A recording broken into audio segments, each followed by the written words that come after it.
Para pejabat-pejabat itu ya udah kebanyakan duit, kenapa lupa sama bapak gua? Lu siapa emang? Lu numpang di negeri ini. Yang punya negara ini bapak gua tuh nggak? Bapak-bapaknya para pejuang. Ini baru gue ngomong gimana pejuang se-Indonesia ngumpul. Habis lu. Baru gue. Baru saat ini ngomong. Ada anak bertanya pada bapaknya, buat apa berlapar-lapar puas? Ada anak bertanya pada bapaknya, tadarus tarawih apa gunanya?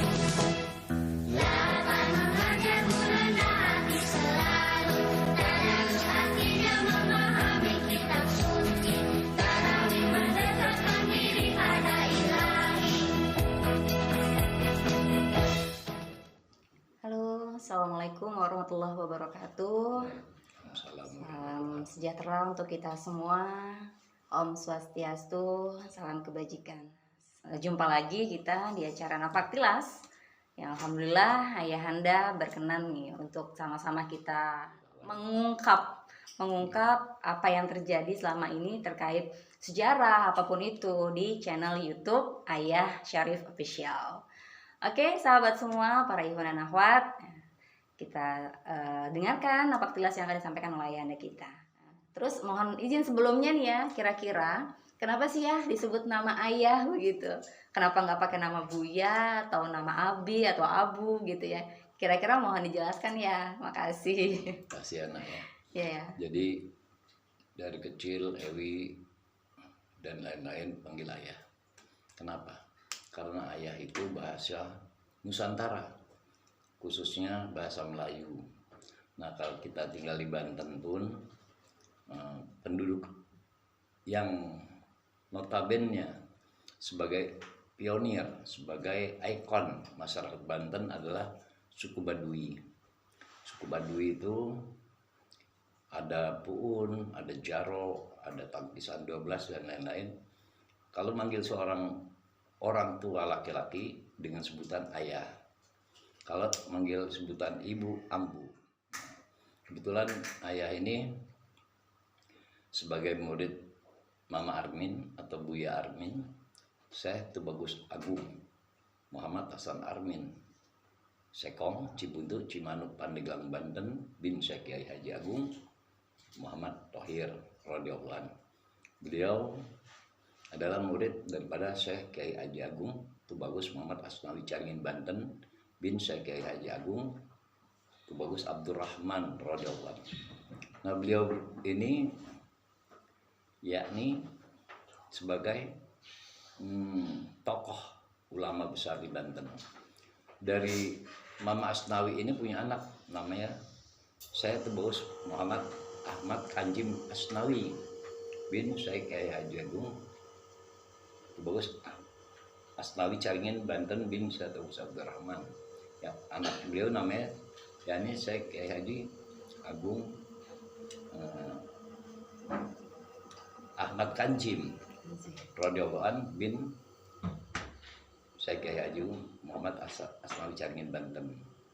Jadi beliau ini Mama Kanjim ini punya murid Mama Abah Sukanta, Abah Fahroni, Abah Jufri. Nah, Abah Sukanta ngasih julukan ayah Jenderal Narawayan. Jadi karena orang Rawayan, Baduy, nah orang Baduy pun manggil ayah. Nah, orang sekarang ini lupa akan sejarah. Kita orang Nusantara, ya biarlah kita jadi orang Nusantara, walaupun kita beragamakan Islam seandainya.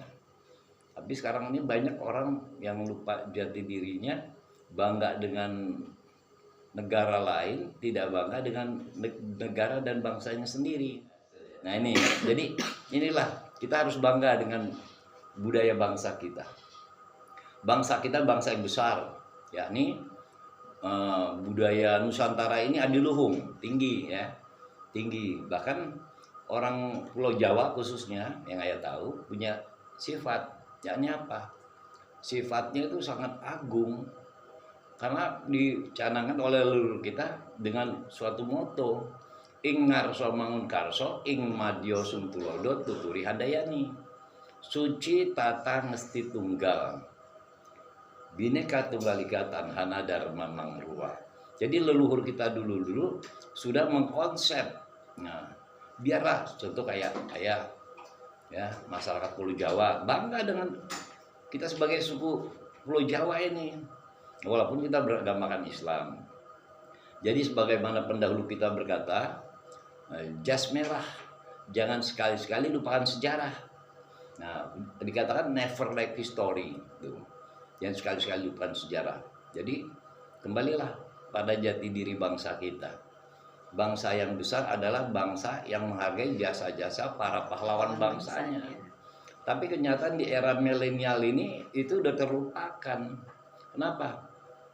Padahal kakek buyut moyang kita, terah tumrah kita dulu hidup nggak di alam seperti sekarang. Hidup di alam metafisikal. Contoh, orang dulu mau pergi jauh cukup dengan telepati, ya, dengan telepati. Nah sekarang Pak Haji Jono bisa melihat di televisi. Nah ini contohnya. Bahkan sekarang orang-orang primitif katanya berpikiran luar biasa. Contoh, orang Baduy, contoh kita orang Banten ini punya ikon Baduy. Apa orang Baduy terjajah, tersentuh dengan bangsa asing? Tidak, orang ditembak juga pelurunya balik lagi. Orang asing itu yang katanya sangat modern ya, sangat hebat, negara dikuasa, takut semua orang-orang Pulau Jawa, orang-orang Nusantara maksudnya. Di Pulau Jawa ada suku Baduy, ada suku Tengger dan lain-lain. Nah, di Kalimantan ada suku Dayak, orang di Sumatera ada suku Kubu dan lain-lain. Kenapa? Suku-suku primitif ini jauh dari keramaian. Ini kadang-kadang ini yang benar. Kenapa ini akan benar? Mereka hidup menerima apa adanya. Karena orang hidup itu kalau menurut agama kita Islam ada berurusan dengan Tuhannya. Ya, ini apa? Dasarnya ayat-ayat kauniyah. Nah, antara punya hubungan dengan Tuhan dengan pendamping-pendampingnya, yakni para malaikat contohnya ya. Itu ayat-ayat kudsiyah. Nah, ada yakni kita harus percaya dengan ucapan Nabi kita. Berkali itu yang dikatakan ayat-ayat hadisiyah. Tapi itu pun kita realisasi dalam kehidupan, kita tidak boleh lupakan sejarah. Kita masih hidup di bumi, masih injak bumi, makan sesuatu dari bumi, minum air dari bumi. Inilah yang dikatakan ayat-ayat kauniyah. Jadi banyak orang-orang sekarang memunafikkan dirinya, lupa siapa dirinya, siapa Tuhannya, di mana dia hidup dan di mana dia tinggal. Ini masalah. Jadi kalimat ayah itu sangat luar biasa. Itu Nusantara. Coba orang sekarang apa masih ingat? Zaman dulu ada kalimat gini. Oh ibu dan ayah selamat pagi, ku pergi sekolah sampaikan nanti. Selamat belajar nak penuh semangat, rajinlah selalu tentu kau dapat. Hormati gurumu, sayangi teman, itulah tandanya kau murid budiman. Ini ada kalimat pendidikan. Hormati gurumu, sayangi teman. Tapi kenyataannya sekarang berapa banyak guru yang dikemplangin muridnya. Berapa banyak teman sama teman saling bermusuhan. Padahal leluhur kita ngajarin hidup kebersamaan. Kalau terjadi suatu perbedaan, itulah keindahan. Perbedaan itu dibalik itu ada keindahan. Yakni apa? Kalau sama orang yang suka sama kita, seiman, ada suatu perbedaan, katakan lana a'maluna walakum a'malukum. Kalau lain akidahnya, lain pandangan, lain paham, katakanlah lakum dinukum waliyadin. Jadi bagaimana kita berbangsa, bernegara, bermasyarakat, tapi semua didasari dengan keyakinan masing-masing gitu. Iya ya, makasih ya. Itu kan kenapa sih filosofnya sampai disebut ayah kan begitu ya. Berarti kan kaitannya dengan Nusantara juga kental ya. Kental. Bahwa kita cinta tanah air, cinta bangsa dan negara. Inilah bagian daripada apa namanya jiwa nasionalis. Iya. Kenapa dipanggil ayah? Kenapa nggak panggil abu atau aku apa namanya abu ataupun dedi ataupun papi kan begitu. Ya coba deh, dia ngaku orang Nusantara, dipanggil dedi. Father, papi, op, dan lain-lain. Manggil emaknya mother, Mother. coba. Panggil Mami. anaknya nanti keder ya. Walaupun sah-sah aja. Walaupun sah-sah aja ya, Sah-sah ya. aja. Walaupun sah, tapi kan lucu. Orangnya maaf kata barangkali suku Jawa. Hidungnya pesek barangkali nih. Manggil father, mother kan anaknya keder. Nah, kan alangkah bagusnya dia orang Jawa yang tadi Pak Haji Jono bilang, ya ini manggil Pak E, manggil ibunya Bu E kan gitu. Kan lebih kenapa kita nggak bangga dengan budaya bangsa kita kan gitu. bener ya. Nah ini. Iya, makanya kan kalau tadi Ayah banyak cerita tuh kan, kenapa sih ini filosofinya seperti itu? Karena kita juga kan ada di Banten gitu ya, ya dimana di Banten ini ada yang daerah yang memang diperhatikan di Banten, yang tadinya memang menguasai Banten, ternyata mereka meminggirkan diri kan gitu ke Baduy itu tadi kan gitu di daerah Lebak. Nah makanya kita coba membudayakan itu supaya ini tetap ada budaya Nusantara semacam itu kan begitu ya. Tapi ya? jangan dianggap orang Baduy itu bodoh. Oh iya ya. Orang Baduy itu jujur. Orang Baduy satu jujur harus kita ambil ya. Kedua kali sifat gotong royongnya. Betul ya. Orang Baduy pun kenapa? Patuh pada pimpinan. Coba kita lihat. Nggak mungkin orang Baduy itu udah jalan saling nyelip, nggak ada nikem dari belakang. Kenapa? Taat patuh pada pimpinan. Itu kita sambil. Kemudian Baduy itu menerima karunia nikmat ilahi Rabbi Allah SWT. Kenapa? Contoh, mereka itu pintar, mereka nggak mau dijajah. Orang Baduy itu pintar, nggak mau dijajah. Berapa banyak sekarang? Pak Haji Jono, contoh nih. Seandainya Pak Haji Jono orang Minang, orang Sumatera Barat, Padang. Kan ada rendang Pak Haji ya, makan rendang. Barangkali lebih sehat rendang tadi daripada pizza hut, apa tuh namanya? Pizza Hut. Atau makanan yang produksi dari Amerika itu. Itu Pak Haji kan nggak tahu, dan ada vitsin, vitsin, macam-macam, ada Ajinomoto, Royco, barangkali macam-macam nih produk asing. Kan isinya apa Pak Haji, isinya apa itu kan nggak mungkin dong. Tapi orang Baduy kita harus cerdas. Kenapa? Aku hidup begini, aku terima Tuhanku kasih air, aku minum, aku tanam padi, aku makan. Kenapa? Jauh daripada kimia. Makanya itu orang Baduy umurnya panjang-panjang. Kenapa? Karena tidak terkontaminasi dengan kimia. Kenapa? Kita ini dijajah oleh apa? Oleh kebodohan. Ya. Kita dijajah dari zaman dulu oleh Portugis, oleh company atau VOC, jajah oleh Jepang, jajah oleh sekutu. Nah, sampai sekarang masih terjajah dengan apa? Dengan kebodohan. Orang dikasih makanan yang bagus, coba Pak Haji bangun tidur, Pak Haji makan singkong. Singkong bahasa Jawanya apa ya? Puung ya, puung. Dangder.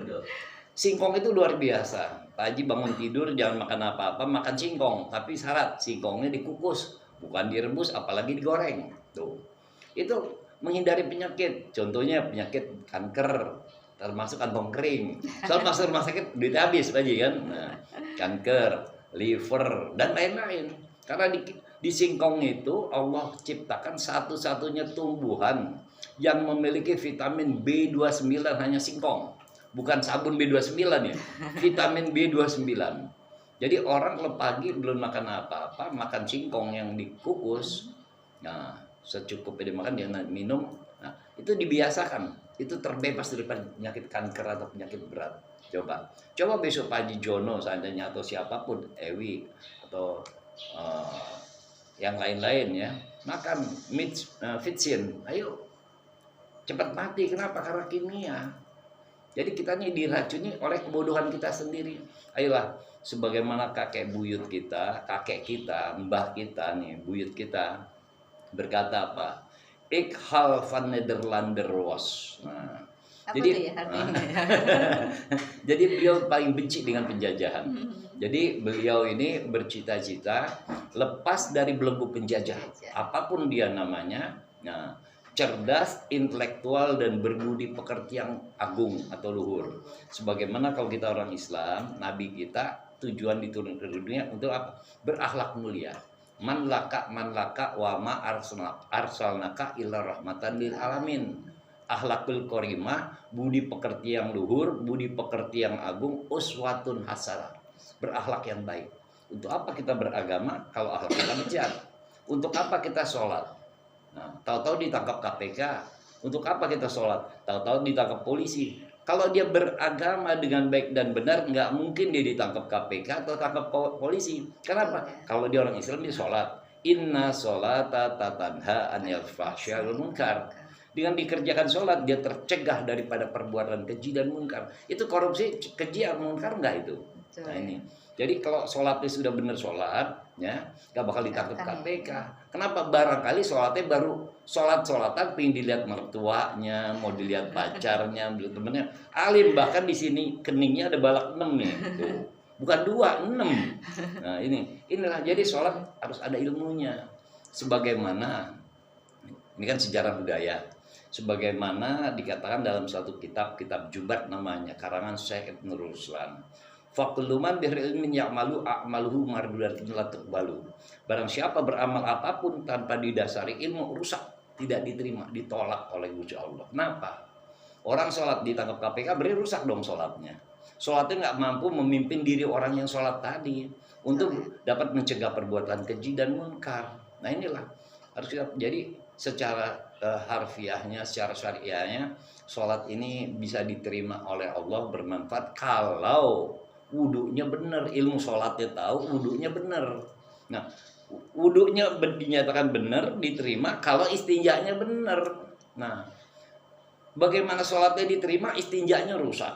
Pembuktian, karena Islam is religious and strengthly. Islam adalah agama kenyataan dan kekuatan. Al-Islamu ilmiun wa amaliyatun. Islam itu ilmiah dan amaliyah. Iptek maupun imtak. Ilmu pengetahuan dan teknologi maupun iman dan takwa. Kenapa? Kita buktikan. Dasarnya istinja. Ya. Bab istinja di dalam kitab Irsyadul Anam fi Arkanul Islam dikatakan, masuk ke WC ada adab, pakai kaki kiri. Tuh. Nanti keluar WC kaki kanan. Berapa banyak sekarang ngaku agama Islam masuk WC kaki kanan? Ayo. Nah, banyak ya. Banyak. Nah, udah gitu buang hajat. Buang hajat jongkok. Nah, berapa banyak sekarang buang hajat kecil daripada berdiri, kencing. Banyak di masjid-masjid yang lainnya dulu ada bikin koset yang buat kencing berdiri. Padahal di situ dikatakan, nanti di akhir zaman banyak umatku yang disiksa di kubur, kata baginda Rasul. Kenapa ya Rasulullah disiksa di kubur? Karena air kencing dan kencing berdiri. Ini perlu dasar-dasarnya. Dia kencing jongkok. Nah, makan minum duduk. Nah, tangan kanan, jangan tangan kiri. Kalau tangan kiri, setan dia, iblis. Nah, ini hal sepele loh. Kan kenapa nggak mungkin kapal itu tenggelam nabrak ikan paus, belum ada cerita. Betul, ya. Tapi banyak kapal yang karam nabrak ikan teri karena nggak kelihatan, nggak dianggap. Tapi terinya menggunung dia, karam tuh kapal. Ini masalah bab istinja itu, bab wudu itu teri sepele. Tapi gara-gara itu sholat kita nggak diterima. Kemudian banyak orang ditangkap KPK dan polisi. Karena apa? Sholatnya nggak berbekas, nggak bermakna buat dirinya. Ini kajian. Jadi kembali tadi bab sholat, berbuat baik, ini kan keterkaitan. Iya, karena bagian daripada budaya juga ada Budaya, itu kan begitu ada ya. budaya. Betul. Jadi nggak bisa agama dan budaya dipisahkan, tidak bisa. Hanya orang yang nggak waras yang memisahkan agama dan budaya. Ayo mau nanya Ewi ya, Pak Haji juga suka nih ya, nanya ya. Coba Pak Haji Jono pakai baju nih ya, benar ya? Itu ajaran siapa? Budaya bukan? Budaya orang Jawa pakai surjan. Budaya orang Dayak ya pakai atribut Dayak. Tuh, budaya orang Arab pakai imamah, pakai gamis gitu kan. Ya, budaya orang Tionghoa barangkali baju koko kan kakak itu. Nah, kalau ada koko ada cici. Nah, kan ada koko, ada cici tuh. Ada engkong tuh. Kan gitu. Iya, betul ya. Itu budaya. Jadi kita udah terkontaminasi. Jadi budaya yang bener yang gimana zaman sekarang rancu. Kenapa? Inilah kita harus pisahkan mana fisikal, mana metafisikal, mana nyata, mana yang belum nyata. Ini sifatnya atom, energi atom. gitu. Nah, jadi iya kembali lagi ya, kalau tadi kan bicara budaya pasti kan ada keterkaitan sama yang namanya adab kan begitu, babul adab, budaya saling berkaitan begitu. Kalau kembali tadi sama budaya yang ada nih, kultur wilayah kita nih ya, karena kan kita ada di posisi di wilayah Banten. Yeah. Mana di Banten itu ada yang namanya debus gitu kan ya. Nah kalau dari kacamata ayah nih, debus ini seperti apa sih ya? Gitu. Karena kan dulu pernah ada ya namanya suara-suara di luaran itu kalau debus ini dari sihir, terus ada yang bilang ini dari sulap dan lain-lain begitu kan, dari ilmu hitam begitu. Kira-kira nih menurut pandangan ayah seperti apa sih ya debus yang memang diketahui secara halayak, karena memang perlu diluruskan begitu. Kita minta tolong nih pencerahannya dari ayah. Silakan ya. Jadi gini, kita orang Banten, tinggal di bumi Maparah, Banten. Banten itu asal kata Banton. Banton itu membantah, tukang ngebantah. Ya. Kenapa ngebantah? Mencari kebenaran. Boleh membantah, tapi mencari kebenaran. Yang nggak boleh membantah, mencari kesesatan. Tuh. Orang Banten jujur, mencari kejujuran. Karena basicnya orang Banten, orang Cirebon adalah buminya para wali. Nah, bumi Cirebon. Adanya Banten karena Cirebon. Banten ini dari Pangeran Sabakingkin atau Syekh Maulana Hasanuddin Banten bin Syekh Sultan Syarif Hidayatullah Kutubil Zaman Khalifatul Rasulullah SAW atau orang dan Sunan Gunung Jat Cirebon bin Syekh Sultan Syarif Abdullah Mesir. Nah, jadi kakeknya beliau Sultan Banten ini orang Mesir, namanya Syekh Sultan Syarif Abdullah. Nah, jadi kita tadi tahu Banten itu tukang ngebantah, kasar, keras, aing kadek siap, nyampe udah itu pisau ke dalam perut, ya, atau parang atau golok. Nah, jadi otomatis orang-orang Banten yang beragama Muslim, Islam, dulu punya torekoh. Torekoh orang Banten, torekoh Rifaiyah, Qadiriyah, Naqsabandiyah. Duh, aslinya. Buat orang-orang Cirebon barangkali torekot Satariyah, Qadiriyah, Naqsabandiyah, 3 torekoh. Nah, cuman budaya orang Banten main pukulannya, orang Betawi bilang main silat, kalau orang umum bilang silatnya orang Banten adalah bandrong. Tuh. Cuman ditumbuh kembangkan jadi terumbu. Nah, silatnya orang Banten. Nah, ada pun debus. Nah, tiap-tiap daerah punya ikon. Contoh, Rangkas dengan angklung, ya Rangkas. Cilegon dengan lesung. Nah, Tangerang dengan cokeknya. Pandeglang dengan rampak beduknya, Serang dengan debusnya, gitu ceritanya. Jadi debus ini kalau di Banten namanya debus, kalau di Padang namanya dabui, kalau di Aceh namanya dabu. Apa sih artinya debus tadi? Debus adalah sesuatu yang dapat melukai orang itu. Contohnya pisau, parang, beling, apapun yang dapat melukai namanya debus. Nah, orang-orang yang menguasai ilmu debus tadi menurut masyarakat Banten itu adalah para debuser. Bahasa kerennya debuser. Tapi bukan puser lain lagi Pak Haji, debuser ya. Jadi kenapa mereka begitu piawai ahli dalam ini? Karena mereka bertuhan, yakin dengan Tuhannya. Nah, kalau kita bersandar sama Allah, nggak ada satupun yang dapat melukai. Haram hukumnya api neraka dunia dan akhirat tuh. Api neraka dunia akhirat menyentuh, melukai orang yang membaca la ilaha illallah. Para pemain debuser di Banten khususnya di Bumi Matara, mereka diajarkan para mursyidnya untuk berzikir la ilaha illallah, la ilaha illallah. Itu pun dikatakan kul jalhaq wajah kal batil linal batila kana jahuqa wa nunajilul minal qur'ani ma huwa syifa wa rahmatul lil mu'minin wala yajidul zalimina illa khusya. Setiap yang hak datang hancur yang batil. Orang-orang pemain debus, orang-orang Banten itu orang baik, orang alim, orang yang patuh dengan guru mursyidnya, orang-orang selalu membasahi lisannya dengan zikrullah. Ala bi zikrullahi tatma'innul qulub. Ulah kabeng bat ulah kancola zikir wa nepi kaolap. Diajari guru tuh zikir. Jadi nggak pernah mau urusin orang lain, dia berzikir. Dia patuh pada atas perintah gurunya, hakikat perintah baginda Rasul hakikatnya perintah Allah Subhanahu wa taala min kulli shay'in sabab, Pak. Nah, patuh. Karena kepatuhan tadi karena kan begini. Guru dan orang tua adalah keramat yang berjalan sepanjang masa. Nah, karena patuh sama keramatnya, ya pasti dijagain ke Gusti Allah. Orang itu dapat tuah. Nah, kalau dia tidak patuh sama guru, dia pasti dapat tulah. Kalau orang Banten bilang ketulah, dapat sial, dapat cilaka. Tuh. Nah, ini kan harus filosofi. Jadi manusia yang baik adalah manusia yang selalu berpikiran positif, berpikiran baik. Kenapa? Kalau kita berpikiran negatif, kita rugi. Kenapa? Terbuang energi kita.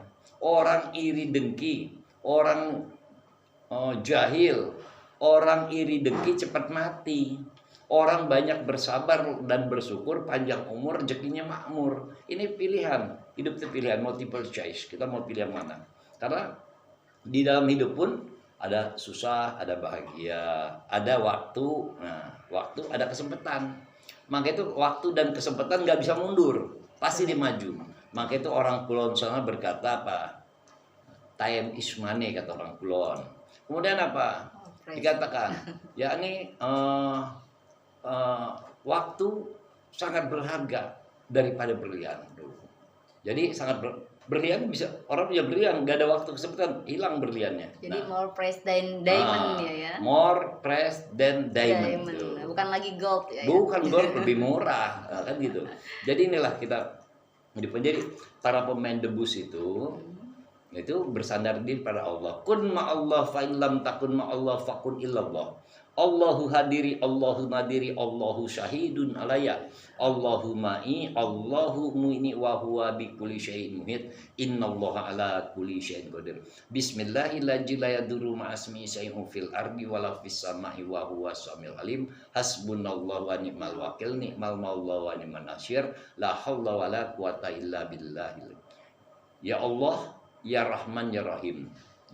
Ya Hayyu ya Qayyum, ya Ali ya Azim, ya Qiyamatin, ya Zabar ya Qahar, ya Rabbal Alamin, ya Zal Jalil Ikram, Qayyumu yarzuqu man yasha'u qad innallaha qawiyyun aziz. Ilahi anta maksudi warido kamat lubi atini mahabbataka wa ma'rifataka.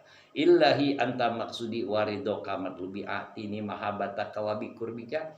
Ilahi anta maksudi warido kamat lubi ilahi anta maksudi warido kamat lubi wa ufawidu amri ilallah innallaha basirun bil ibad. Allahu zabar, Allahu jadir, jabar Allahu jadirullah. Nah, apakah ini ada dikatakan sesat? Selalu berlindung pada Allah. Inna sholati wa nusuki wa mahyaya wa mamati lillahi rabbil. Berlindung sama Allah. Di mana sesatnya? Cuman kebanyakan kan begini, orang iri tanda tak mampu, orang iri cepat mati. Orang yang menyalahkan itu jangan-jangan orang itu tidak pernah mempelajari ilmu debus, tapi dia menyalahkan. Ini dinilai sendiri orang itu bijak atau tidak. Kan hidup ini butuh apa? Kesepakatan. Ya, jadi izin ya, kalau dulu kita melawan penjajah itu lebih mudah ya. Tapi melawan bangsa kita lebih sulit karena kan satu rumpun begitu kan. Nah, terus kemudian kenapa kita bisa sampai merdeka begitu kan?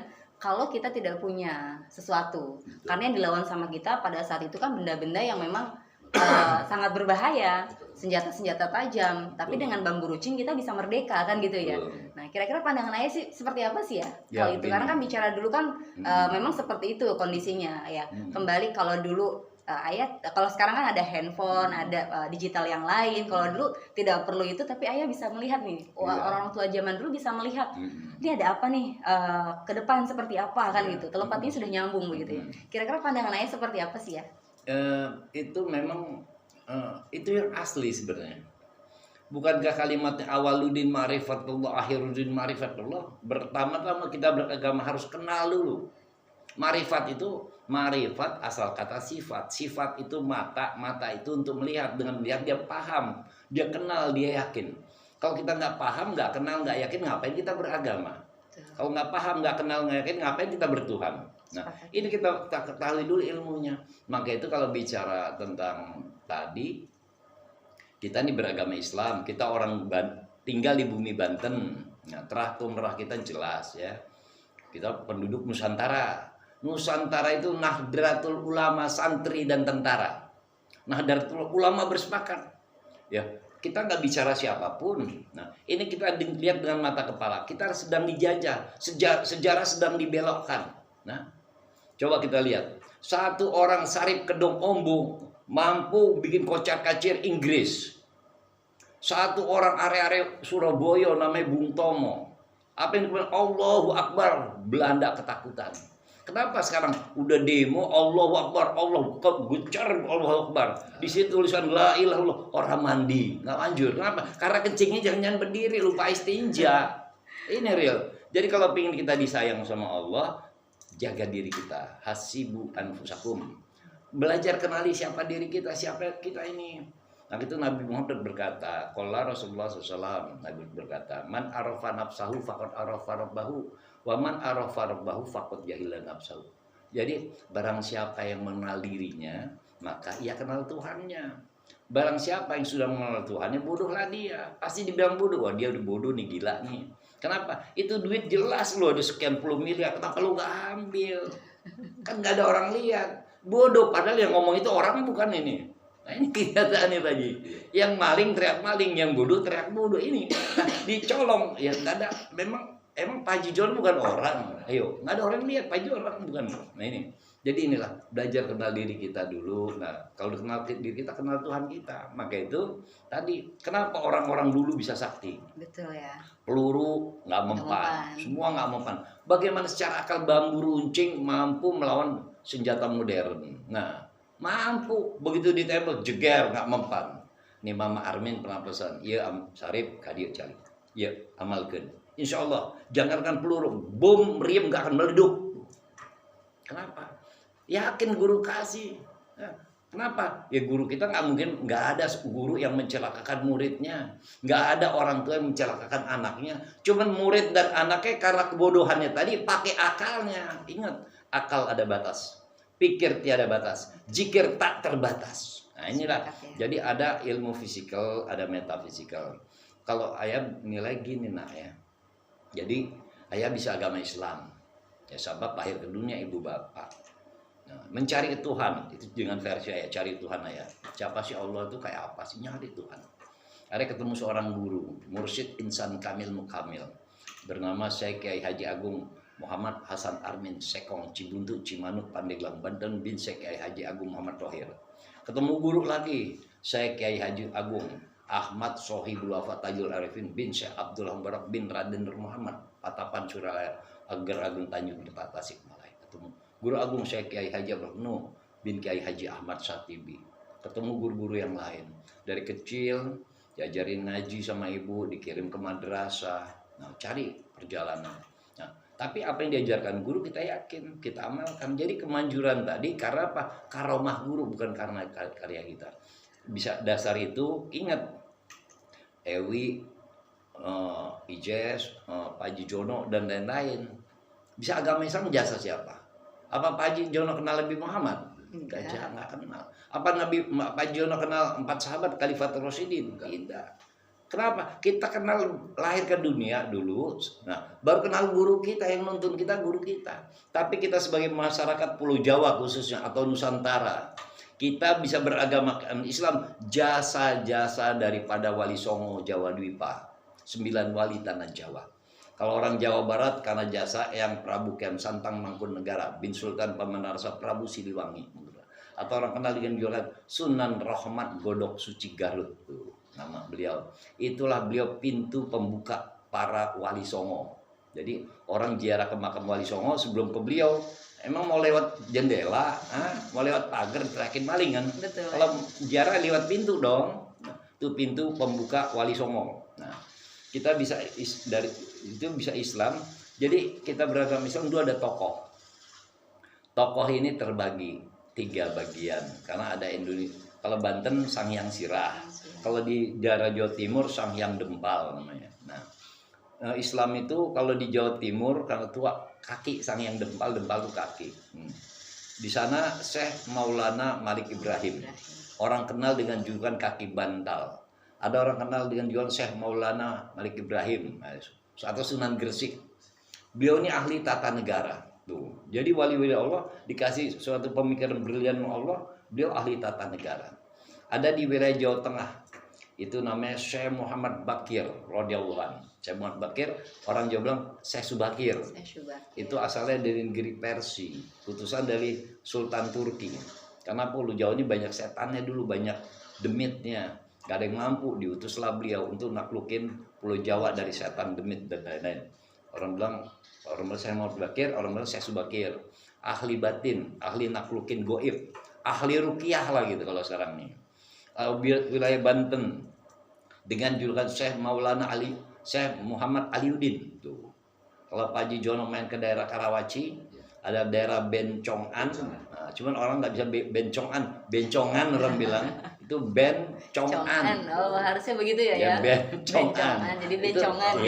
Itu Syekh Muhammad Aliuddin. Oh. Itu ahli pengobatan. Nah, dengan dasar 3 wali songo, 3 wali ini regenerasi. Akhirnya muncullah 9 wali tanah Jawa yang lain.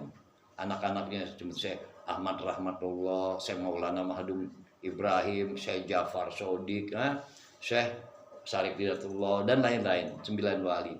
Jadi kita bisa Islam sekarang jasa wali songo, ya. Jadi ya Sunan Kalijaga, Syekh Maloyo, Raden Syekh Sunan Kalijaga. Nah, ya inilah kultur Sunan Kalijaga ini mensiarkan agama enggak caranya sendiri. Oh, masyarakat Jawa senang wayangnya, tampilin lah wayang. Oh, seneng gamelan nangingong, nah tampilin. Jadi kita nggak bisa ini ikutin budaya. Perkembangan zamannya ya. Kenapa? Bagaimana orang bisa meluk agama itu kalau dia tidak suka? Justru orang kita keliru. Wali-wali Allah itu mana yang belum Islam dia deketin. Dia nggak bukan Islam, kafir apa bener? Bagaimana dia bisa masuk Islam? Justru kalau yang sudah Islam biarkan dia ibadah. Nah, bagaimana yang belum Islam kata kamu, bagaimana dia bisa masuk Islam? Itu hebat. Iya, berpuasa di tengah pasar, bersembunyi di tempat yang terang. Nah, gitu. Jadi kita orang-orang dulu sakti-sakti hebat-hebat. Kenapa? Karena beliau itu yakin kepada Allah, bersandar pada Allah. Jelas kalimatnya iyyaka na'budu wa iyyaka nasta'in. Nah, cuman patuh atas perintah guru. Nah, kenapa? Karena patuh di situ dia dapat tuah karma. Jadi sampai dikata bil barokah wal karomah Syekh Abdul Qadir Sultanul Aulia bi syafaat Nabi Muhammad bi isnillah ridha Allah. Kenapa bisa sakti? Ya, ini secara milenial. Kira-kira lampu ini bisa nyala nggak kalau nggak ada sambungan ini? Enggak ya. Enggak.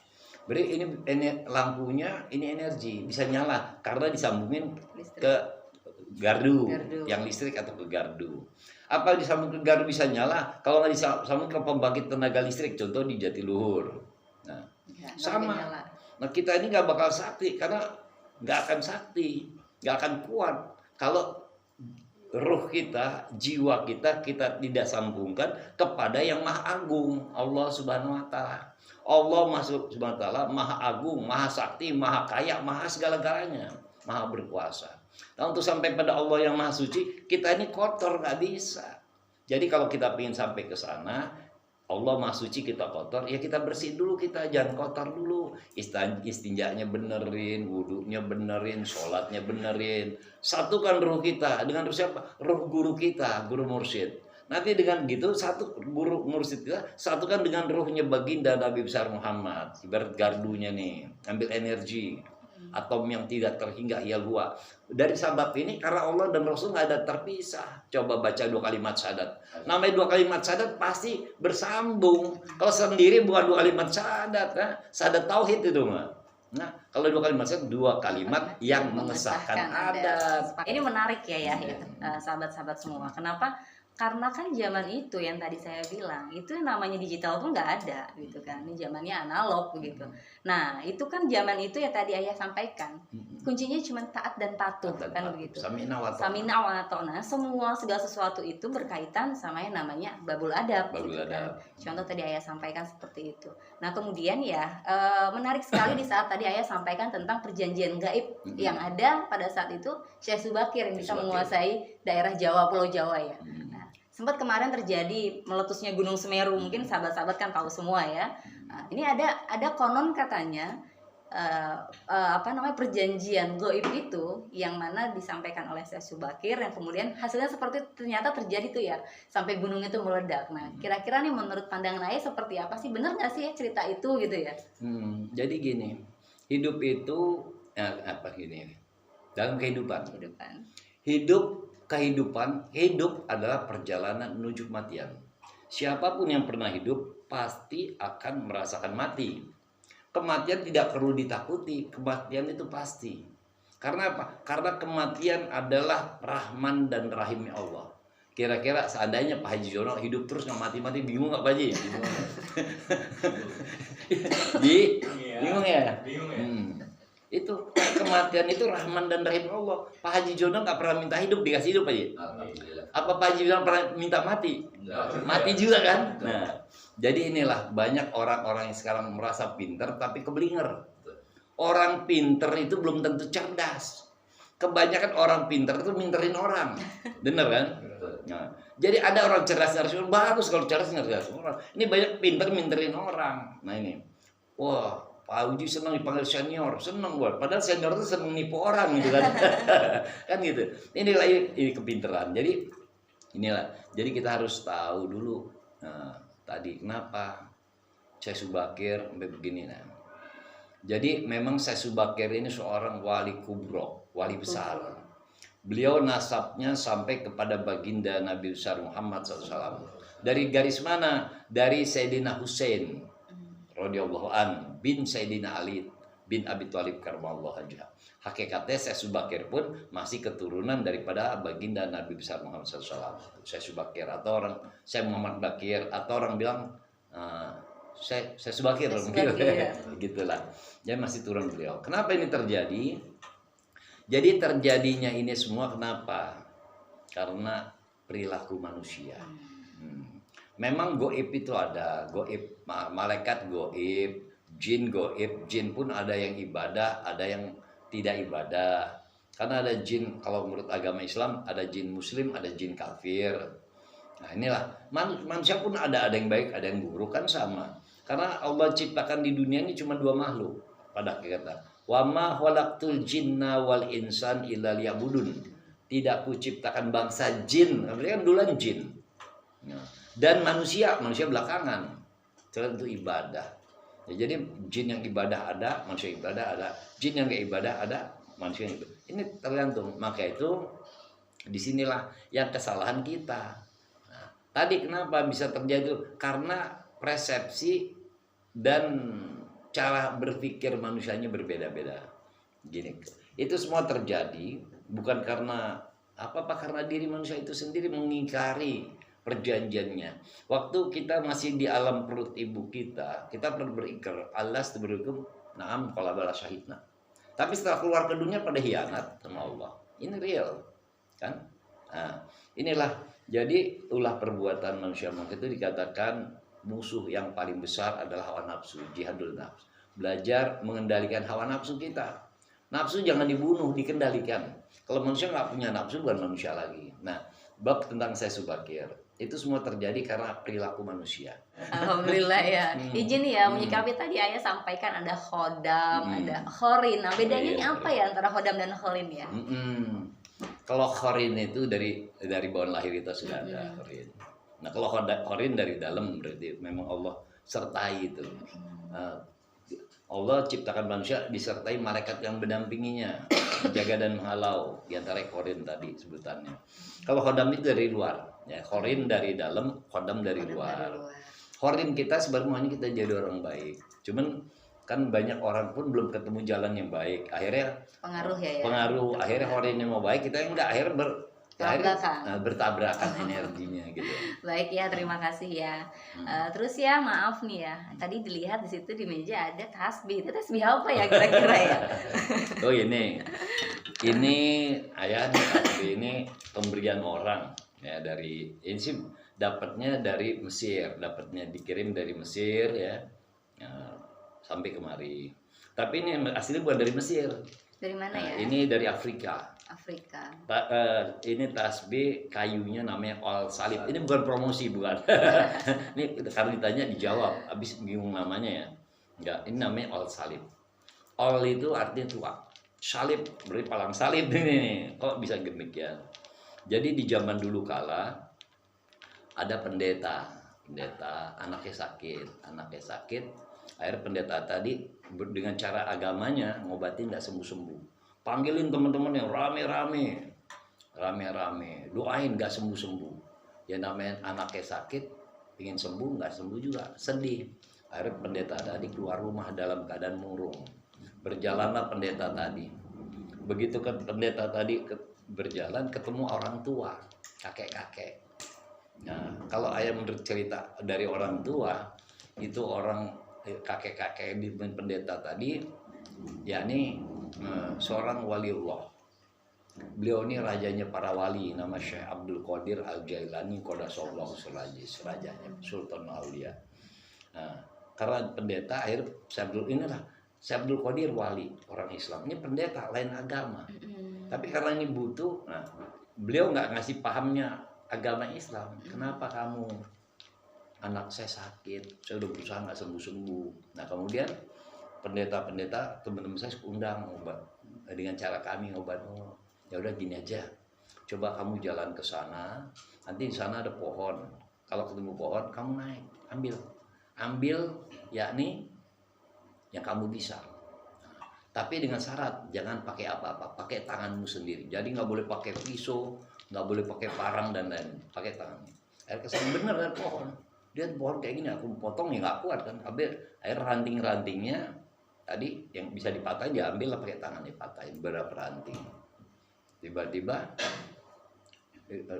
pulang, Bapak ini saya dapat ini, ya udah bawa pulang ke rumahmu sana. Nah, akhirnya pulang nih pendeta tadi ke sana. Dia bingung nih, ini maksudnya ngapain? Nah, si orang tua tadi si Abdul Qadir suruh taruh depan pintu rumahnya. Nah, karena di agamanya non-Islam, ranting pohon tadi diginiin, dipalangin, diikat. Seperti kalau orang bilang salib, ditaruh di atas pintunya. Masuk, anaknya sembuh, senang ke panggul, dicari, udah nggak ada, gitu. Nah, itu nggak ada namanya tadinya. Karena tadi pendeta tadi lihat orang tua, udah aku kasih nama pohon ini, kayu namanya ol tua, dibikin salib jadi ol salib. Nah, ceritanya itu, ini ol salib. Jadi itulah dikasih nama ol salib. Jadi ini dari Afrika, ini kayu. Cuman kan nggak mungkin bisa jadi begini kalau tidak dikerjakan oleh manusia, dikikir, dibubut gitu ya, kerjaan manusia. Sedangkan perintah dari Syekh Abdul Qadir nggak boleh pakai apa-apa, berarti kan tuahnya sudah hilang. Nah, inilah ketangan orang-orang tertentu digunakan beribadah, akhirnya tuahnya kembali lagi. Jadi ada tuah. Ini menurut konon cerita orang-orang tua, rumah kalau ada kayu ininya, rumah itu berkah. Kata orang tua, kata guru-guru. Nah, cuman kalau digunakan buat ibadah, ini jadi energinya energi ketuhanan. Energi positif. Tapi kalau ini nggak digunakan buat ibadah, ini banyak jinnya. Nah, tinggal kita pilih. Jadi kebanyakan kayu ini digunakan oleh orang-orang para mursyid torekoh. Nah, bagi para ahli zikir, bagi orang awam barangkali dia pakai tasbihnya bukan begini. Namanya kalau orang selalu bilang itu user. Nah, user bukannya dari laut tuh kayu, user. Dari Laut Merah biasanya. Bagi orang-orang berikutnya lagi meningkat rohaninya, dia pakai kayu abanu. Abanu. Syekh Abdul Qadir pun tongkatnya kayu abanu. Nah, kalau Nabi Muhammad tongkatnya kayu luts. Nah, bagi orang-orang tertentu, para mursyid tarekat biasanya kayunya ol salib. Jadi konon menurut orang-orang tua kita, ya benar enggak ya jalanin sendiri ya. Ini cuma kata orang tua dan kata keterangan. Jadi iblis paling takut dengan kayu ini. Ya, tentu takut dong orang sendiri pakai orang zikir. Ada nggak satu jin pun yang berani dengan kalimat ini?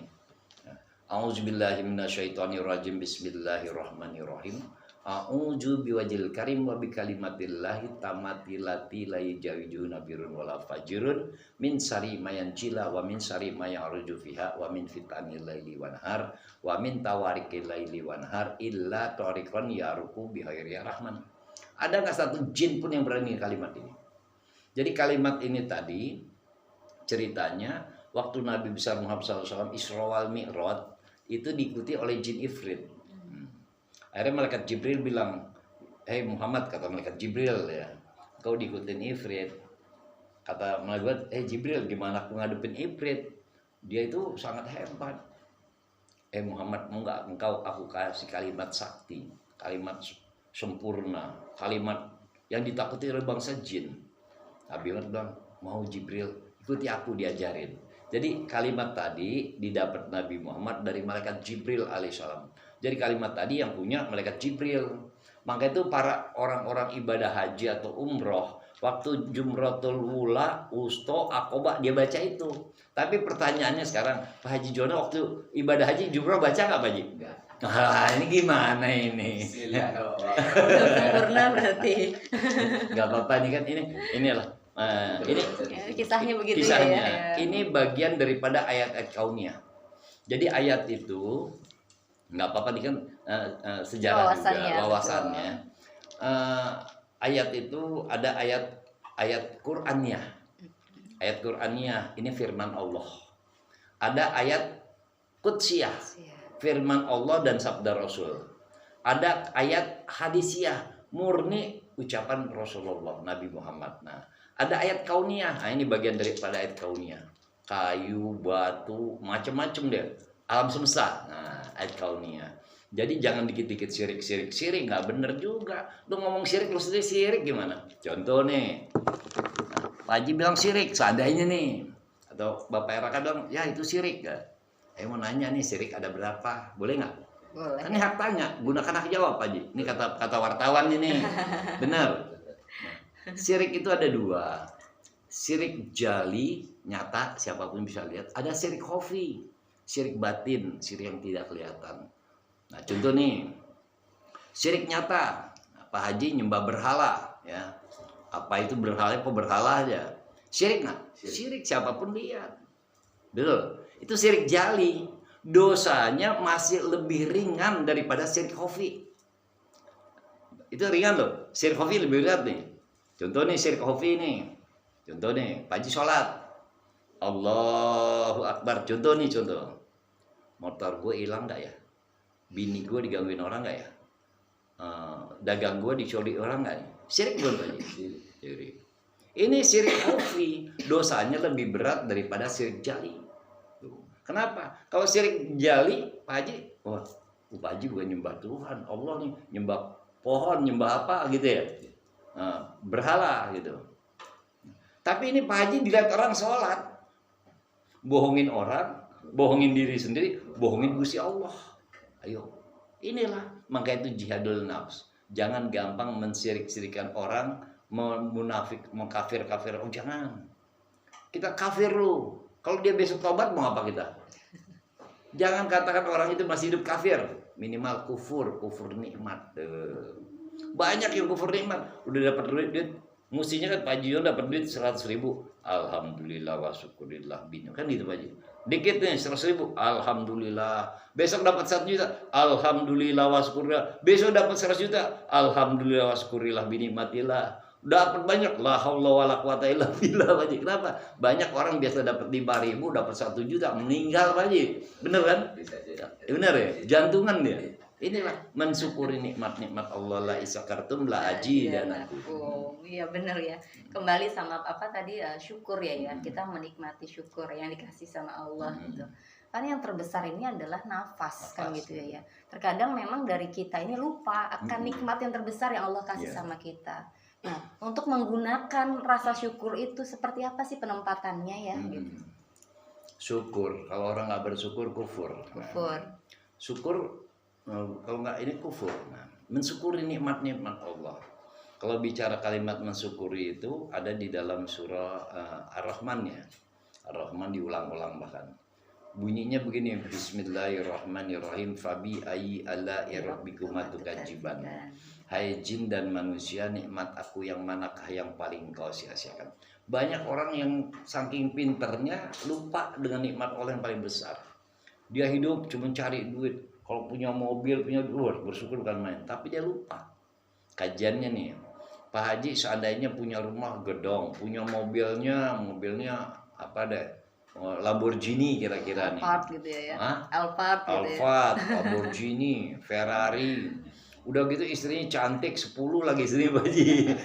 Nah, udah gitu semua apa artinya itu semua kalau Pak Hajinya napasnya hilang? Pada diri kita yang paling mahal itu napas. Kita nggak mungkin bisa melihat kalau nggak punya napas. Kita nggak mungkin bisa mendengar kalau nggak punya napas. Kita nggak bisa berkata kalau nggak punya napas. Karena nafas ini adalah sifat Allah yang bersifat dikatakan sifat nafsiyah. Oh, sifat nafsiyah napas. Maka itu diatur napas dengan baik dan benar. Setiap narik napas kita, buang napas kita, sertai Allah kita. Nah, inilah mensyukuri nikmat Allah. Karena napas itu nikmat besar yang banyak dilupakan orang dan orang tidak mau tahu tentang napas. Padahal begitu dia bengek, ngikok, bingung. Hah? Ya kan? Ini napas. Jadi di Quran sudah dikatakan fabi ayi ala irbikum tukajiban. Ngapain hari gini ribut-ribut mulu sih? Kan gini. Ya. Bersatu, berdaulat, adil dan makmur. Jadi kalau orang sono bilang baldatun toibatun warbun gofur, cager bager gemari pahloh Cinawi. Jadi hidup ini nikmati, syukuri apa yang diperintahkan Allah, kerjakan. Ingat guru dan orang tua keramat yang berjalan sepanjang masa. Jadi apa?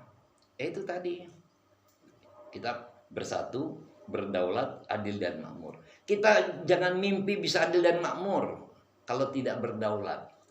Bagaimana bisa berdaulat? Tegakkan Pancasila. Pancasila berdaulat, bangsa selamat. Selagi Pancasila belum berdaulat di negara kesatuan Republik Indonesia, kita nggak akan adil dan makmur. Karena kita dijajah sekarang. Siapa penjajah? Tahu masing-masing. Silakan tahu sama tahu. Nah, tapi berdaulat nggak mungkin bisa berdaulat kalau tidak bersatu. Kita buktikan. Kalau kita sudah bersatu, tapi tidak bisa. Dulu ada Yong Java, Yong Celebes, Yong Borneo kan? Yong Sumatera, Yong Ambon dulu terpecah belah. Itulah kenapa Belanda company ciptakan itu Divide et Impera. Mulai kuatnya kita mulai berbangsa kita kuat karena apa? Karena bangsa kita bersatu dengan munculnya Sumpah Pemuda. Berbangsa satu bangsa Indonesia, berbahasa satu bahasa Indonesia tuh. Kan gitu. Inilah. Jadi kita harus sadar persatuan sangat kuat. Dengan bersatu kita kuat. Dengan bercerai kita lemah. Ya, jadi bersatu, berdaulat, adil dan makmur. Itu jadi nggak apa-apa moto kita. Ayo mempersatukan anak bangsa dari Sabang sampai Merauke. Gak usah ribut-ribut lah. Ngapain ribut pepesan kosong. Itu banyak kan muatan politik yang nggak genah. Contoh, semua udah diatur. Ini kalau mau bicara realita nih. Ya kalau nggak suka bantah aja kan nggak masalah, ya dong. Apakah yang jadi anggota-anggota terhormat di sana orang pintar? Belum tentu yuk. Ya barangkali mereka nurut, punya link. Nah, kedua duitnya banyak. Ya, Pak Haji Jono punya duit 100 miliar, jadi anggota DPR MPR RI besok jadi. Bener. Realitas itu ya. Realita. Apa sih nggak bisa di negara ini? UUD ujung-ujungnya duit. Nah, kalau UUD 45 benar. Kalau UUD ujung-ujungnya duit. KUHP kasih uang habis perkara. Nah, jadi nggak? Cak wah gimana? Beli suara. Bener. Ini bukan ngajar nggak bener. Tapi inilah dunia politik. Kalau bicara politik 1 tambah 1 1000 nggak salah. Tapi kalau bicara eksakta 1 tambah 1 pasti 2, nggak lebih nggak kurang. Nah, ini kenapa ilmu Allah yang paling jujur 1 matematika nggak akan berubah ya nak ya. Sepakat ya. Ya tadi kalau ayah bahas ya KUHP kasih uang habis perkara, UUD ujung-ujungnya duit. Itu realita. Ya jujur saya juga orang hukum dan paham aturan hukum gitu. Ketika itu disampaikan ya memang realitanya seperti itu ya. Ya kita bisa berbuat apa karena ya itu sistem yang membangun kan begitu. Ya mungkin ya, tadi sudah banyak hal-hal dari mulai segi agama, nasionalis, budaya sudah dikupas tuntas di sini di Napak Tilas ini. Ya kembali sama tadi rasa syukur ya.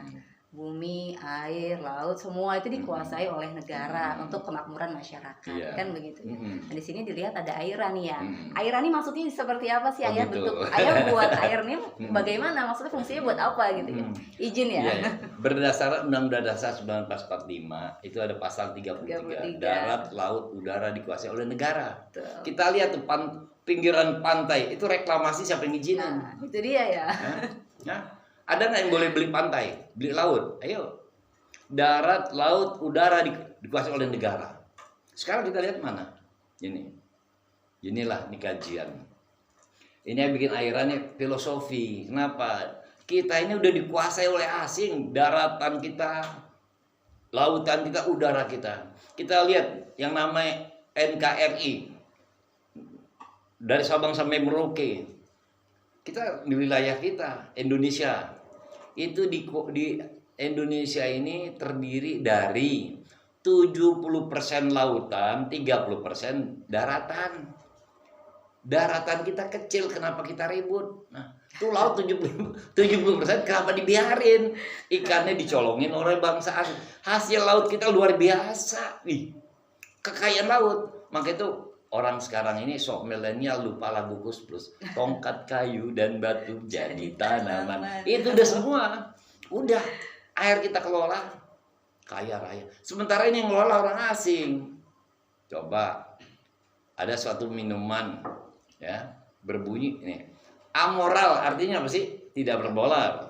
Asusila, tidak bersusila. Nah, coba kalau bukan air apa ayo?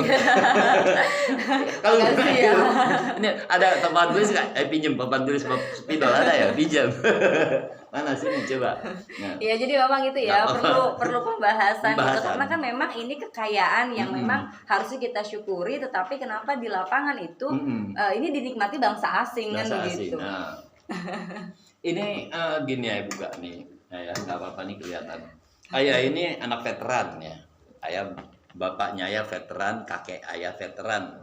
Leluhur ayah masih penguasa di Nusantara, raja-raja Nusantara gitu.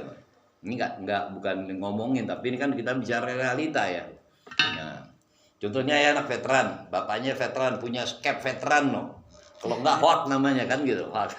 Ya ini hoak dan apa itu isu sara lagi jangan-jangan. Ini contoh. Mau nanya nih, dulu ada nggak bangsa Indonesia? Nggak ada. Tidak ada. Dari zaman Prabu Erlangga tuh, jadi Jenggala Kediri, Tumapel, Singosari, Mojopahit sampai sekarang nih. Akhirnya dijajah oleh Portugis, dijajah oleh company VOC, dijajah oleh Jepang, dijajah oleh sekutu. Akhirnya merdekalah bangsa kita pada tanggal 17 Agustus 1945. Ini bangsanya merdeka.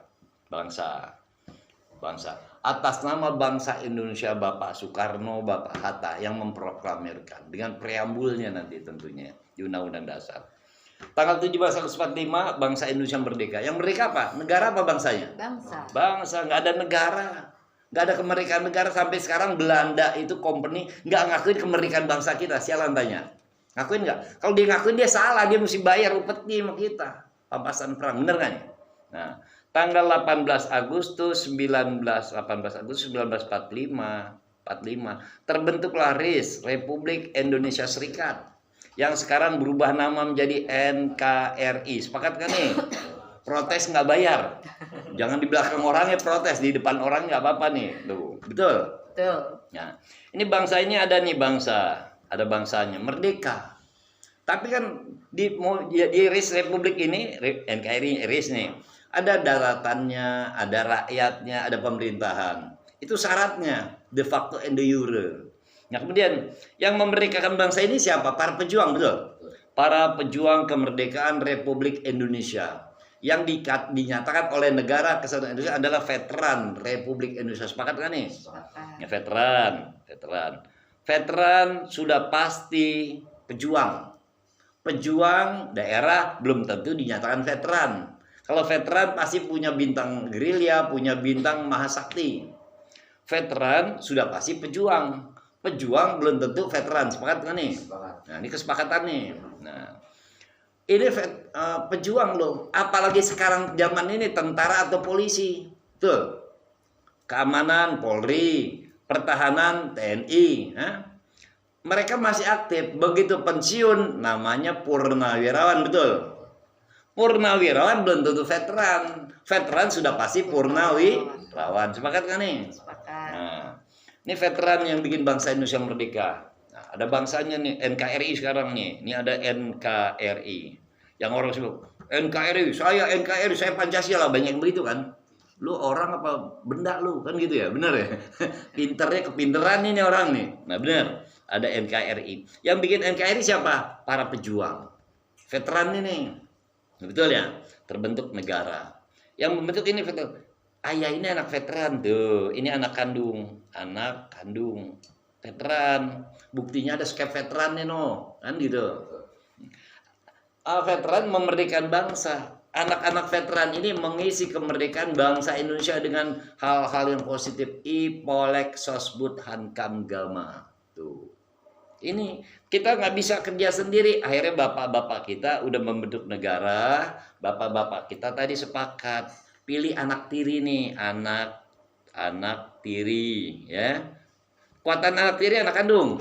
Anak kandung. Anak tiri. Siapa anak tiri veteran tadi? Presiden. Siapapun dia siapa presidennya, benar.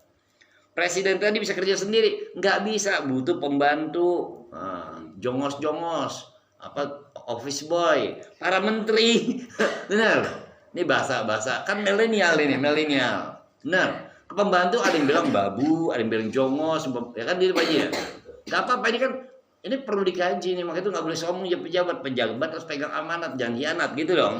Nah ini kan masukan, ya terpikir benernya, alhamdulillah. Nah ini udah presiden butuh pembantu, namanya menteri-menteri. Nah nggak cukup butuh keamanan, presiden pilih Kapolri. Buat pertahanan, presiden pilih Panglima TNI. Nah ini pembantu presiden ini anak tiri bapak kita anak kandung. Mereka ini harus hormat sama kita. Dasarnya apa hormat? Undang-undang nomor 6, nomor 7, nomor 8 tahun 1967. Pemerintahan, TNI, Polri, serta usaha swasta apapun bila mana dengan berurusan dengan para pejuang kemerdekaan Republik Indonesia, garis miring veteran Republik Indonesia, dan keturunannya nih, bocahnya nih, anaknya nih, mengharapkan bantuan untuk kehidupan dan pendidikan, harus dibantu. Wajib, bukan sunnah. Lu sekarang ini para pejabat-pejabat itu ya udah kebanyakan duit, kenapa lupa sama bapak-bapak gue? Lu siapa emang? Lu numpang di negeri ini. Yang punya negara ini bapak gua tuh enggak? Bapak-bapaknya para pejuang. Ini baru gue ngomong gimana pejuang se-Indonesia ngumpul. Habis lu. Baru gue. Baru saatnya ngomong pejuang. Kalau pejuang se-Indonesia bangkit apa nggak bingung ini? Hah? Benar. Jadi pejabat amanah lah, nggak usah hianat. Ya, besok ini kan kita mau menjelang Ramadan. Nah, kiranya berkenan, ada sepatah dua patah kata dari ayah berkaitan dengan Ramadan, pencerahan untuk kita supaya puasa kita diterima oleh Allah Subhanahu wa taala. Kira-kira bagaimana kiat-kiatnya ya supaya kita mendapatkan ridho Allah semasa kita melaksanakan puasa. Silakan ya. Masih enak ya. Jadi Ramadan asal kata romat terbakar dan membakar. Terbakar apa? Terbakarnya dosa. Jadi begitu lepas Ramadan, dosanya habis. Bulan Ramadan adalah bulan pelatihan. Jadi di bulan Ramadan 1 bulan kita latihan puasa, agar di 11 bulan kemudian kita bisa berpuasa. Nah, itu jadi bulan latihan perangnya nanti di bulan Ramadan. Karena Nabi Muhammad itu berpuasanya hari Senin, hari Selasa, hari Rabu, hari Kamis. Itu Nabi kita puasa seperti itu. Hari Jumat Nabi Muhammad nggak puasa karena hari besar umat Islam. Hari Sabtu Nabi Muhammad nggak puasa karena hari besar umat Yahudi. Hari Minggu Nabi Muhammad nggak puasa karena hari besar umat Nasrani. Inilah Nabi kita aja mengajarkan kita untuk hidup bertoleransi. Nah, bahkan di masjid aja Nabi Muhammad semua umat dikatakan orang Nasrani, Yahudi dikumpulin masjid. Karena masjid itu tempat berkumpul.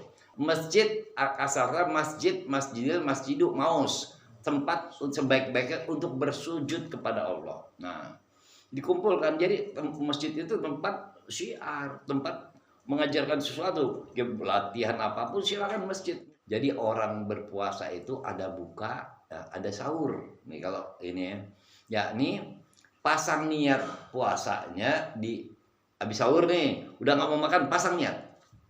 Bagaimana cara niatnya? Niat seperti biasa. A'udzubillahi minasyaitonirrajim. Bismillahirrahmanirrahim. Nawaitu sama godin adai fardu syahri Ramadan hasanati lillahi ta'ala. Asyhadu an la ilaha illallah wa asyhadu anna Muhammad Rasulullah. Sajaku niat puasa esok hari daripada tuni fardu bulan Ramadan ini tahun karena Allah Ta'ala. Baca 2 kalimat sah. Jadi pasang niat kalau nggak diikat dengan 2 kalimat sah, nggak sah tuh. La sholata, la zakata, la sauma, la hajj illa la ilaha illallah Sayyidina Muhammadur Rasulullah. Nggak sah semua kalau nggak ada 2 kalimat sah. Hati-hati nih, niatnya ikat dengan 2 kalimat sah. Niat puasa setelah sahur. Jangan banyak orang sekarang model dari mana nggak tahu urusan dia ya. Tapi lihat habis sholat isya pasang niat. Dia pasang niat nih, terawih. Habis terawih pasang niat. Dia tidur. Nah, ntar sahur. Udah pasang niat. Kapan dia puasa nih Pak Haji? Ini niat nih, niat puasa dipasang. Makan terus nih. Bener. Kapan puasanya Pak Haji? Ini waras kan nih pada nih. Ayo dikaji. Ini banyak orang mengerjakan sesuatu yang tidak tepat sasaran. Jadi di bulan Ramadan tingkatkan. Kenapa? Kalau ibu boleh pesan juga banyak-banyak baca surah Al-Qadar ya. Paham kali Al-Qadar ya? Al-Qadar atau kemudian Lailatul Qadar Ramadan lu gak baca surat Al-Qadar. Siapa yang sampai mati pernah ngalamin Al-Qadar ke apa? Yuk. Orang justru di bulan Ramadan ini banyak-banyak baca suratul Qadar. Agar malam itu banyak qadarnya itu. Benar ya? Ya barangkali itu ya tentunya marhaban ya Ramadan ya. Selamat datang di bulan yang agung, bulan mulia, bulan Ramadan. Ya mohon maaf lahir batin kalau saya ngomong ya. Makasih ya, alhamdulillah ya, terima kasih atas pencerahannya, ujangannya untuk kita semua. Karena inilah kiat yang memang perlu ya, perlu kita praktekkan. Kalau memang tidak diikat dengan 2 kalimat syahadat, apa yang kita lakukan semua itu akan sia-sia. Begitu ya ya. Nah segala sesuatu dikerjakan dengan ikhlas. Agar menjadi ibadah. Jadi kita. dengan ilmu hidup jadi mudah, dengan agama hidup jadi terarah, dengan seni budaya hidup jadi indah. Dikerjakan dengan ikhlas. Ikhlas ya, agar menjadi ibadah ya. Jadi ibadah. Nah, kira-kira seperti itu sahabat Ikhwan dan Akhwat di seluruh Nusantara. Marilah sama-sama kita menjalankan ibadah puasa dengan rasa syukur kita, kekhusyuan kita. Semoga amal ibadah kita senantiasa diterima Allah. Amin. Dari Allah Subhanahu wa taala. Terima kasih. Allahumma wa'afiq ila qomit thoriq. Wassalamualaikum warahmatullahi wabarakatuh. Waalaikumsalam.